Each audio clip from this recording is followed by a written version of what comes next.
الحمد لله كفى والسلام على عباده الذين اصطفى أما بعد قال الله تبارك وتعالى في القرآن العظيم والفرقان المجيد إن الله يأمر بالعدل والإحسان ولا تبخسوا الناس أشياءهم صدق الله العظيم۔ اللہ تبارک و تعالیٰ کا بڑا ہی احسان و کرم ہے کہ اللہ تبارک و تعالیٰ نے ہمیں جناب محمد رسول اللہ صلی اللہ علیہ وسلم کی امت میں پیدا فرمایا اور ایمان جیسی عظیم دولت سے سرفراز فرمایا۔ ابھی ہم نے آپ کے سامنے ایک چھوٹی سی آیت تلاوت کی ہے جس میں اللہ تبارک و تعالیٰ یہ فرماتا ہے کہ لوگوں کے حقوق کم نہ کرو، اور اس کا عنوان بھی ہے حقوق العباد کیا ہے۔ دو تین چیزیں ہیں، انشاءاللہ ہم وقت کے اندر ہی گفتگو کرنے کی کوشش کریں گے۔ حقوق العباد یہ ہے کہ اللہ کے بندوں کے وہ حقوق جو ایک انسان پر دوسرے انسان کے ذمے ہوتے ہیں، مثال کے طور پر مال ہے، جان ہے، عزت ہے، انصاف ہے، حسن سلوک ہے۔ حقوق العباد ایک عظیم دولت ہے جس کے بارے میں اللہ تبارک و تعالیٰ نے قرآن عظیم کے اندر فرمایا ہے، پوری آیت ہی نازل فرمائی ہے کہ اگر حقوق اللہ میں غلطیاں ہو جاتی ہیں، مسٹیک ہو جاتا ہے یا جس انداز میں بھی ہوتا ہے تو اللہ تبارک و تعالیٰ معاف کر سکتا ہے۔ حقوق اللہ کیا ہے؟ حقوق اللہ میں جیسے آپ نے نماز نہیں پڑھا، یہ اللہ کے ذمے ہے، اللہ معاف بھی کر سکتا ہے اور پوچھ تاچھ بھی کر سکتا ہے، پکڑ بھی کر سکتا ہے۔ لیکن حقوق العباد کیا ہے؟ حقوق العباد ایک ایسی سخت چیز ہے کہ اگر ہم اس میں پھنس گئے تو کل قیامت کے روز اللہ تبارک و تعالیٰ اپنا ہاتھ اٹھا لے گا، کوئی معافی تلافی نہیں، کوئی سورس اور کوئی پالیسی نہیں وہاں ہوگی، نہ حضور صلی اللہ علیہ وسلم اس کی شفاعت کریں گے۔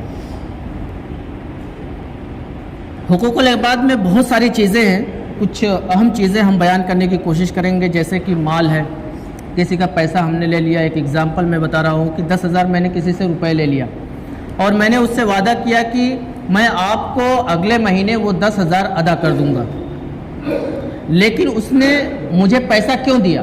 جان رہا ہے کہ یہ مسلم ہے، ایمان والا ہے، اس بھروسے پر اس نے دے دیا، کوئی گواہ بھی نہیں تھے، کوئی وٹنس نہیں تھا، کوئی بھی نہیں تھا۔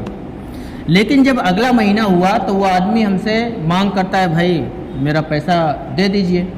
تو اب اس کا ایمان گڑبڑ ہوا تو کیا بولتا ہے؟ کون سا پیسہ؟ کیسا پیسہ؟ کب دیے تھے تم نے؟ کیا وقت تھا؟ کیا ٹائم تھا؟ کچھ بھی نہیں۔ وہ آدمی نیک ہے، صالح ہے، پڑھا لکھا ہوا ہے، سمجھدار ہے، کیا کہتا ہے؟ ٹھیک ہے 10,000 لے کے تمہیں راجہ بھی نہیں ہو سکتے، میں غریب بھی نہیں ہو سکتا ہوں، لیکن کل قیامت کے روز میں لے لوں گا۔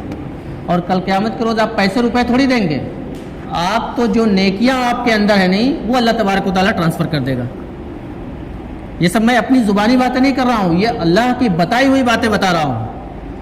اسی طریقے سے آپ نے کسی کا ایک بالش، ایک بتا جس کو بولتے ہیں، ایک انگل، تھوڑا سا بھی زمین ہڑپ لیا تو اس زمین کا طوق زنجیر بنا کر آپ کے گردن میں پہنا دیا جائے گا اور آپ اسی حالت میں رہیں گے۔ یہ حقوق العباد ہے۔ اور مال میں بہت ساری چیزیں ہیں۔ اللہ کے نبی صلی اللہ علیہ وسلم نے فرمایا کہ سب سے بہترین صدقہ جاریہ یہ ہے کہ انسان اللہ کے گھر میں پیسے لگائے، کیونکہ اگر یہ مسجد ختم ہو گئی تو قیامت تک یہ مسجد کی ہی زمین رہے گی، وہ پیسہ آپ کا ویسٹ نہیں ہوگا۔ یہ جب تک ہماری نسلیں، جنریشن در قیامت تک پڑھتی رہیں گی، اس کا ثواب ہم کو ملتا رہے گا۔ ہم اپنے مطابق جس نے اللہ نے ہم کو دیا ہے، 10 روپے، 5 روپے، 100 روپے، اب تو 10-5 کا زمانہ نہیں رہا، آرام سے آپ 500 کے اوپر، 1000 کے اوپر آپ مسجد میں خرچ کر سکتے ہیں۔ اللہ نے اتنی استطاعت، اتنی طاقت سب کو دی ہے، لیکن یہ صدقہ جاریہ آپ کا ختم نہیں ہوگا، یہ باقی رہے گا۔ دوسرا صدقہ جاریہ اللہ کے نبی صلی اللہ علیہ وسلم نے کیا فرمایا؟ آپ نے درخت لگا دیا، جھاڑ لگا دیا، پیڑ لگا دیا، ایسا پیڑ جہاں سے مسافر گزرتا ہو اس کا چھاؤں لیتا ہو۔ حضرت عمر رضی اللہ تعالیٰ عنہ نے یہ طریقہ قائم کیا تھا روڈوں پہ پہلے کے جو، میں تو بہت عمر میں کم ہوں، بڑے ہمارے عمر کے جو ہیں، آپ دیکھیے روڈوں پہ بہت سارے درخت جھاڑ لگے ہوئے تھے، مسافر آتے تھے سائیکل کے ذریعے، پیدل چلتے تھے، لوگ رک کر وہاں آرام کرتے تھے، وہاں باتیں کرتے تھے، کچھ کھاتے پیتے تھے، اس کے بعد پھر چل دیتے تھے۔ یہ حضور صلی اللہ علیہ وسلم کی تعلیم یافتہ لوگ صحابہ تھے جنہوں نے یہ تعلیم دی۔ تو آپ درخت لگا دیجئے، جھاڑ لگا دیجئے، جس سے جو آدمی اس سے چھاؤں لے گا اتنا وہ آپ کو ثواب ملتا رہے گا جب تک وہ پیڑ رہے گا۔ اسی میں ایک پیڑ ایسا ہے جو پھل دیتا ہے، جتنے لوگ بھی اس درخت کے پھل کو کھا رہے ہیں اس کا ثواب آپ کو جا رہا ہے، یہاں تک کہ پرندے، برڈز، چڑیا جو بھی اس درخت سے کھاتے ہیں اس کا بھی ثواب آپ کو ملتا ہے۔ یہ سب صدقہ جاریہ ہے۔ اور صدقہ جاریہ کیا ہے؟ بہت لمبی چوڑی لسٹ ہے، میں اہم باتیں بتا رہا ہوں۔ گاؤں گھر میں ہم لوگ سبھی لوگ رہتے ہیں، شہروں میں رہتے ہیں، گھروں میں رہتے ہیں، تو کبھی کبھی پریشانی ہوتی ہے، کسی کے گھر سے اس کا پانی نکلنے کے لیے اس کو تکلیف ہوتی ہے، نالے تک پہنچانا ہے، کسی نے روڑا ڈال دیا، اس کو تکلیف پہنچائی، میرے طرف سے نہیں جانے کا ہے، میرے طرف سے نہیں جانا ہے، میرے زمین میں سے نہیں جانے کا ہے، وہاں سے آپ نے اس کا پانی جاری کر دیا کسی طریقے سے بھی، وہ آپ کے اوپر ڈیپینڈ کرتا ہے، اور پھر راستہ بھی نکال دیا، تو جتنے لوگ بھی جب تک بھی اس روڈ پر چلتے رہیں گے وہ آپ کے لیے صدقہ جاریہ ہے۔ تو یہ نالی اور راستے کے معاملے میں تو ہرگز بھی جھگڑا نہیں کرنا چاہیے۔ پڑھے لکھے لوگوں کے لیے خاص طور سے یہ تعلیم اللہ کے نبی صلی اللہ علیہ وسلم نے دی ہے۔ اور کیا اللہ کے نبی صلی اللہ علیہ وسلم نے فرمایا؟ اسی میں یہ ٹاپک بہت لمبا ہے لیکن ہم مختصر میں وہ چیزیں آپ کو بیان کر رہے ہیں جو عام طور سے ہماری زندگیوں میں چل رہی ہیں۔ فرمایا کہ جس کی زبان سے، کامل مومن وہ ہے جس کی زبان سے ہاتھ سے دوسرا مومن محفوظ ہو، سیف ہو۔ ابھی کوئی بات ہو گئی پڑوسی سے، پڑوسیوں کا حق ایسا ہے، اللہ کے نبی صلی اللہ علیہ وسلم اتنا فرماتے تھے پڑوسیوں کے بارے میں، تو صحابہ کو ڈر ہوا کہ کہیں ایسا نہ ہو کہ ہم کو اپنی وراثت میں سے پڑوسیوں کو بھی حصہ دینا پڑے، ایسا ڈر گئے صحابہ۔ تو صحابہ نے پوچھا، پھر اللہ کے نبی صلی اللہ علیہ وسلم نے کم کیا۔ یہ اللہ کے نبی نے فرمایا کہ زبان سے، ہاتھ سے محفوظ رہے۔ کوئی ذرا سی بات ہو گئی، گالی گلوچ شروع ہو گئی، مار دھاڑ شروع ہو گیا، لڑائی جھگڑے ہو گئے، بچوں میں جھگڑا ہوا، بڑے لڑ پڑے۔ بھائی بچے ہیں، کسی کا سر پھوڑ دیا، کسی کو اینٹ مار دیا، پتھر مار دیا، تو یہ بیوقوفی ہے کہ بڑے لڑ پڑے، وہ بچوں کا ہے، وہ بچے لڑ رہے ہیں، وہ نہ جان بوجھ کر اس کو مارتا ہے، وہ آپس میں لڑائی جھگڑے ہوئے بچوں کے، پھر آپس میں مل جاتے ہیں، آپس میں کھیلنے لگیں گے 1 گھنٹے بعد ہی۔ تو اس معاملے میں ہرگز بھی نہ الجھا جائے، اپنی زبان سے، اپنے ہاتھ سے محفوظ اپنے آپ کو رکھا جائے، پڑوسیوں کو بھی محفوظ رکھا جائے۔ پھر اسی معاشرے اور اسی سوسائٹی کے اندر دھوکہ، چیٹنگ، جھوٹ، غیبت، یہ سب ساری چیزیں جس کے لیے اللہ کے نبی آئے تھے منع کرنے کے لیے، روکنے کے لیے، آپ صلی اللہ علیہ وسلم نے تو ان تمام چیزوں کو ختم کر دیا۔ لیکن ہم ان کی امتی ہیں، ہم بولتے ہیں ہم اللہ کے نبی سے بہت پیار کرتے ہیں۔ اچھا، جو آدمی جس سے پیار کرتا ہے اس کی ہر بات مانتا ہے، تو ہم کیوں نہیں اللہ کے نبی کی بات مانتے ہیں؟ یہ تو زبانی دعویٰ ہو گیا نہیں کہ ہم اللہ کے نبی سے پیار کرتے ہیں، اصل میں ہم پیار کرتے ہی نہیں ہیں، ہم زبان سے صرف پیار کرتے ہیں اور یہ دعویٰ کرتے ہیں کہ ہم اللہ کے نبی سے پیار کرنے والے ہیں۔ اگر واقعی میں تم اللہ کے نبی سے پیار کرتے ہو تو اللہ کے نبی صلی اللہ علیہ وسلم کی جو ایکٹیویٹیز ہیں، ان کے اعمال ہیں، ان کے کام ہیں، ان کے افعال ہیں، وہ سب کر کے دکھاؤ، تو آپ اصل میں اللہ کے نبی صلی اللہ علیہ وسلم سے محبت کرنے والے ہیں۔ نمبر 2، اللہ تبارک و تعالیٰ نے قرآن عظیم کے اندر فرمایا ان الشرک لظلم عظیم۔ آج ہمارا معاشرہ، ہمارا سوسائٹی، ہمارا گھر، ہمارا ریلیشن، ہمارے دوست و احباب، ہمارا فرینڈ سرکل، سب لوگ اس میں انوالو ہیں۔ جس اللہ نے ہمارے پارٹس آف باڈیز کو بنایا، قیمتی اور کاسٹلی چیزیں اس کے اندر پیدا کی ہیں، ہم اس کا شکر ادا کرنے کے بجائے ہم اللہ کے ساتھ دوسروں کو شریک کرتے ہیں۔ بہت سارے قوموں کو آپ نے دیکھا ہوگا غیر اللہ کو جو پوجنے والے ہیں، کوئی درخت کو خدا بنا لیا، ان کے پاس جائیں گے، سر جھکائیں گے، ان کے پاس مانگیں گے، ماتھا ٹیکیں گے تو یہ ہماری مرادیں پوری کریں گے۔ ہمارے مسلمانوں میں کیا ہے، کسی نے کسی بابا کے قبر کو پکڑ لیا، وہاں جا کے جھوم رہے عورتیں جن کے بارے میں اللہ تبارک و تعالیٰ نے کھلے طور پر اعلان کیا ہے کہ وہ جب گھر سے باہر نکلیں تو اپنے چہرے کو چھپا لیں. آج ہماری عورتیں، ہماری ماں بہنیں اس قبر کے دیدار کے لیے جاتی ہیں، وہاں نامحرم غیر محرم سب ہوتے ہیں، سب جھوم رہے ہیں وہاں اور سب وہاں سجدہ کر رہے ہیں. میں کھلے طور پر اعلان کر کے کہہ رہا ہوں کہ سجدہ صرف اللہ تبارک و تعالیٰ کا حق ہے اور کسی کا حق نہیں ہے. ایک جگہ اللہ کے نبی صلی اللہ علیہ وسلم نے فرمایا کہ اگر کسی کو سجدے کا حکم ہوتا تو میں شوہر کو بولتا کہ میں بیوی کو بولتا کہ اپنے شوہر کا سجدہ کرو. یہ اہمیت بڑھائی، یہ رسپیکٹ بڑھایا اللہ کے نبی صلی اللہ علیہ وسلم نے. لیکن ہم اللہ کو چھوڑ کر اپنے سر کو، اپنے ہاتھ کو، اپنے پاؤں کو سب جا کر وہاں رگڑ رہے ہیں، جو غلیظ چیز ہے، جو گندی جگہ ہے، جس کو اللہ تبارک و تعالیٰ سب سے ناپسند کرتا ہے، سب سے ناپسند کرتا ہے. کوئی حضرت علی رضی اللہ تعالیٰ عنہ کو بولتا ہے کہ یہ ہماری مرادیں پوری کرنے والے ہیں. اللہ کے علاوہ کوئی بھی مرادیں پوری کرنے والا نہیں. چاہے حضور صلی اللہ علیہ وسلم سے ہی آپ مانگو، شرک ہے، بڑا شرک ہے. اور اللہ تبارک و تعالیٰ کبھی شرک کو معاف نہیں کرتا ہے. مرنے سے پہلے، اس دنیا سے رخصت ہونے سے پہلے توبہ کر لیا جائے، نہیں کوئی معافی تلافی نہیں ہوگی. اور اللہ کے نبی صلی اللہ علیہ وسلم بھی ہاتھ اٹھا دیں گے، نہیں ہماری سفارش کریں گے. بھائی اللہ تبارک و تعالیٰ اس سے بہت نفرت کرتا ہے. یہی صرف نہیں، کتنی باتیں بیان کی جائیں. عبادت کے اندر، عبادت صرف اللہ کی ہوتی ہے. رکوع اللہ کے لیے، سجدہ اللہ کے لیے، دعا اللہ کے لیے، رونا اللہ کے لیے، سجدہ اللہ کے لیے، گڑ گڑانا مانگنا صرف اللہ کے لیے. اور ہم کیا سوچتے ہیں کہ وہ سن رہا ہے جو مرا ہوا ہے، اس کو معلوم بھی نہیں ہے کہ ہم وہاں پہنچے ہوئے ہیں. وہ اللہ تک کیا پہنچائے گا؟ اللہ نے تو سب سے بہترین چیز اس امت کو دی ہے، امت محمدیہ کو، نماز. جب آدمی سجدے میں ہوتا ہے نہیں، اللہ کے سب سے زیادہ قریب ہوتا ہے اور کسی چیز میں بھی نہیں. سجدہ ایک ایسی چیز ہے کہ اللہ سے سب سے زیادہ قریب ہوتا ہے بندہ.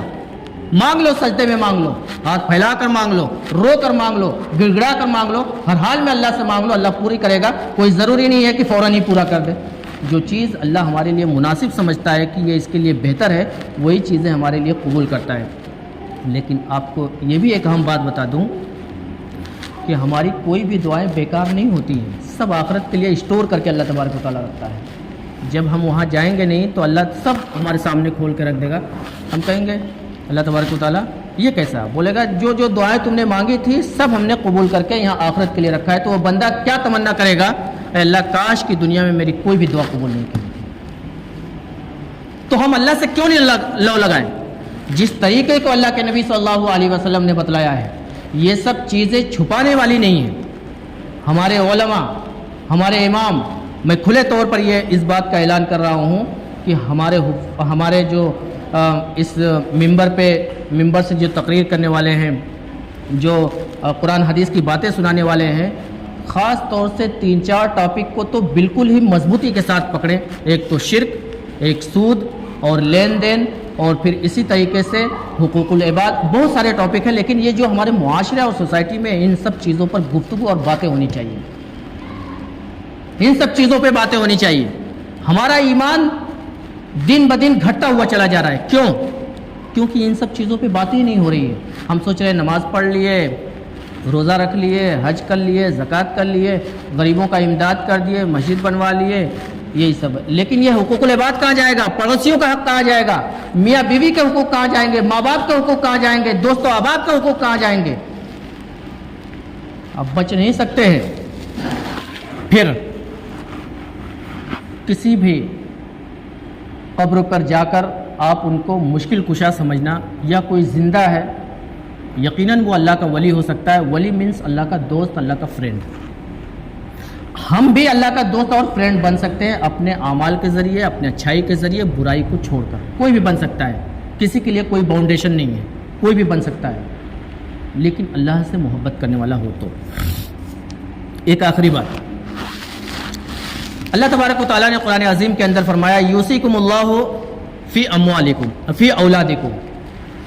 یہ میں یہاں جو بات کر رہا ہوں، جو میں نے ابھی آپ کے سامنے آیت پڑھی ہے، اس میں اللہ تبارک و تعالیٰ وراثت کا حق بتلاتا ہے. میں نے ان 3 چیزوں کو اس لیے چوز کیا کہ آج کل ہم لوگ جہاں رہتے ہیں اسی پہ زیادہ بات کرتے ہیں، کیونکہ اس کے بارے میں ہمیں معلوم بھی نہیں ہے۔ جس بہن اور بیٹی کو ہم یہ سمجھتے ہیں کہ اس کا کوئی حق نہیں ہے، بہن بیٹی میں نے اس لیے کہا کہ اگر بھائی ہے تو اس کا بہن ہے، اگر باپ ہے تو اس کی بیٹی ہے، اس کو وراثت میں ہر حال میں حصہ دینا ہی ہے، یہ فرض ہے، فرض عین ہے۔ جس طریقے سے نماز فرض ہے اس طریقے سے اس کا حصہ بھی فرض ہے۔ آپ اس سے یہ نہیں بول سکتے ہو کہ بیٹی یا بہن معاف کر دو، ہرگز بھی نہیں، اس کا حق ہے، چاہے تو وہ کورٹ کچہری تک جا سکتی ہے، لڑ سکتی ہے، وہ اپنے حق کے لیے کہیں بھی جا سکتی ہے، اور یہ اللہ کا فرمان ہے، دینا ہی ہے آپ کو۔ اگر آپ یہ سوچتے ہیں کہ میں نے بیٹی کو پڑھا دیا، لاکھوں روپے لگا کے پڑھایا لکھایا، تو بیٹے کو بھی تو پڑھایا لکھایا، وہ بھی تو اسی ماں کے پیٹ سے نکلی ہے، وہ بھی تو آپ کا بیٹا بھی تو اسی ماں کے پیٹ سے نکلا ہے۔ یہ اللہ کا حکم کہا گیا، اس اللہ کے حکم کو ہم نے سارے لوگ بھلائے ہیں۔ 95% ہندوستان، بنگلہ دیش، پاکستان میں کہیں وراثت نہیں دی جاتی ہے، اور ہم اللہ کے سامنے ہاتھ پھیلاتے ہیں، سجدہ کرتے ہیں، اور ان سب چیزوں سے نابلد ہیں، اور ہم سوچتے ہیں کہ اللہ ہماری دعائیں قبول کر لے، اور کہنے پہ بھی بولتے ہیں ہم نے ان کو پڑھایا، ان کی شادی کی، لاکھوں روپے خرچ کیوں خرچ کیا؟ تمہیں اللہ نے کہا تھا، اللہ کے رسول نے کہا تھا کہ لاکھوں روپے اس لڑکی پہ خرچ کرو؟ جہیز کے خلاف اللہ کے نبی صلی اللہ علیہ وسلم تھے، جو اس کی ضرورت کی چیزیں تھیں وہ دینا تھا، آپ لاکھوں روپے کے پیچھے کیوں پڑے؟ پہلے تو آپ نے سنت کے خلاف کام کیا، اللہ کو ناراض کیا، اللہ کے رسول کے کام کے خلاف کیا آپ نے۔ شادی کو سادی بنانا چاہیے، بالکل سادی ہونی چاہیے، مسجد میں نکاح ہونا چاہیے، ولیمہ ہے، آپ کھلا دیے سب کو، کچھ خرچ نہیں ہے، خرچ ہم نے بڑھایا ہے، ٹھیک۔